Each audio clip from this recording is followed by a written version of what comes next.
Hello, I am Kriti Chakraborty and I am a mathematics education professional. And here with us we have today Dr. Mayank Saxena, who is a pulmonologist and is associated with the field for more than 15 years. He has keen interest in diagnosis and treatment of lung cancer, lung infections, and interventional pulmonology. And thus, he is one of the best person to discuss our concern for children. And what do you think? What kind of challenges are faced by children who have some medical conditions or special needs? As we see in India, it's a very competitive environment. Everyone Yes. is like want to become on a first positions, want to gain more than 90% marks. But basic virtue of education somehow differs for individuals who are like a front seater or a backbencher. So they may find a little tough in hearing what teacher is saying, and the conventional teaching somehow is more focused on the front benches. I was though lucky I got teachers who focus on the back benches also like me, but still I see there are certain individuals who may not be having, and once the interest and once the attention for those individuals goes a little further, these individuals may attentive and less involved with the class and hence less scoring. So somehow these students who have these kind of medical education referring to the eye condition or hearing condition, they may have these kind of difficulty. Then we come across the patients or children who are having allergic diseases, asthma, who are very sensitive to the environment. Because if we see our school also, any school, if we go conventional school, there's some issues with the cleanliness also, there's some dust issues also. Yes, they may find a little problematic, and more so there sometimes number of school days that are missed. The education for that period if missed will put the child behind in in whole class. So these are more individuals, and then there are other children who may suffer from other disease like any lung disease, cardiac disease, or any other kind of disease. So it may create a little impact, and somehow if the child gets a little lag behind the curriculum, then ultimately it affects the confidence, affects the overall performance, and ultimately the children may not perform so well in the class. And then the classroom, the typical, if we say the classroom education, we see the strategies to how to demotivate them further, like making the section of toppers, making the section of less performance. So to be little attended, and this system has to be little challenged basically, so that every child should get equal opportunities despite of whatever medical condition she may or she may not have. So that brings to my next question, that what are the challenges of attending physical schools, and what alternative would you suggest? Because you did mention a few challenges Yes. in attending physical So, schools. Yes, the physical school, if I consider my example also, because I used to change 3 buses to get to the school. Same here. And mind you, like it took me around 1.5 hours to reach the school, 1.5 hours to come, and this time was half of my energy was lost. The student don't get so much of time also, and they must be included in other extracurricular activities. I have to manage it in between 16 or 18 hours basically. So everything gets packed up.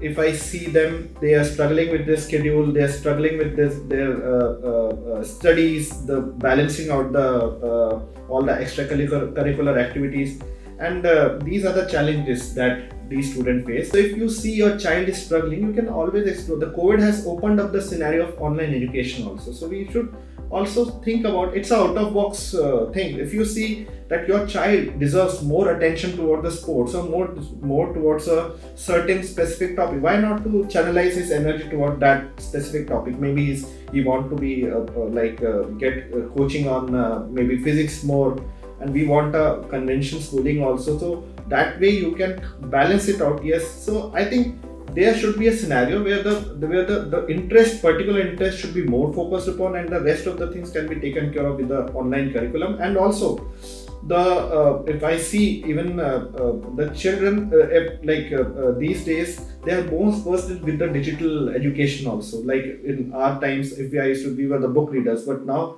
it's like they are more getting opportunities and they are more aware digitally basically. So yes, why not to optimize the good usage of this digital education? So, would you like to, share a few things that parents of these children can do? So first of all, you have to speak to your child. You have to identify their area of interest. It's not like 20 years back we used to see that he'll become doctor, he'll be engineer, he'll become lawyer. It's not like that now. It's like every child has its own personality, its own dimension, its own spectrum basically, what he wants to achieve. And you should, plan your child's schedule so that his all the things get taken care of. Yes, conventional schooling is one thing, but yes, apart from conventional schooling, if he can save on his time from the conventional to the physical schooling, and with the teachers, maybe the teachers who would be teaching in the school. Why we go to the school? With the three Yes. aspects. First, to get a social interaction. Second, to get a particular teacher's the competitive environment we want to have. So everything can be achieved at home also if the if the virtual connection can get established. So, can online education be a key in ensuring the success of these children? Why not? If I say the child want to become more attentive toward the physics, and if my teacher is sitting somewhere in Mumbai, right? If I know that teacher who teaches physics, good value education, and it's getting a frequency match with a particular teacher, despite the fact that he's sitting maybe 1000 or 2000 kilometers far away. Why not give the child a confidence? This can be a game changer basically. If we see in the coming days, if it can, it's a tailor-made basically, or customized education plans we can give to the child. What child wants we can give, and so and everything can be taken care of. Why not? Okay. So, doctor, there's an assumption that in this era of digitization, where information is available on our fingertips, but there is an adverse effect on our eyesight. What would you say about that? So as I said, there are scenarios. There are two aspects of this. First of all, in the classroom teaching, if I say people who are like weak in eyes somehow getting the last benches and getting, so this is also a problem if I see from the different aspect. And these children somehow gets attention of the classes at 4th or 5th class. By the time the child loses the good time so that he could become a more better person, but ultimately it's like monitoring that is more important. Also taking breaks frequent, not like you are sitting since morning until night you are sitting. You can just give them good breaks, a good hydration, and I feel like the schedule should be so that 2 hours classes and 3 hours he should be moving out, playing games or something, or doing some physical experiment or some. It should be a plan. Okay.